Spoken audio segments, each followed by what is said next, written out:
اتجاهات شمال جنوب شرق غرب، اتجاهات اصليه 4 اتجاهات بيقابلها اتجاهات فرعيه 4 اتجاهات شمال شرق شمال غرب جنوب شرق جنوب غرب، اسمهم ايه؟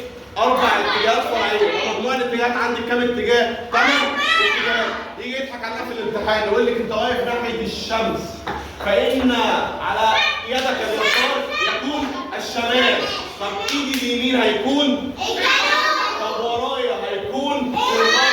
حلو قوي، خلي بالك عشان دي معظم الطلبه بتتلخبط فيها. طيب جهه الشمال يقابلها جهه الجنوب، جهه الشرق يقابلها جهه الغرب، عشان ما يضحكش عليكم وما تتلخبطش في الامتحان. حلو قوي. ده كان الدرس الايه؟ الثاني.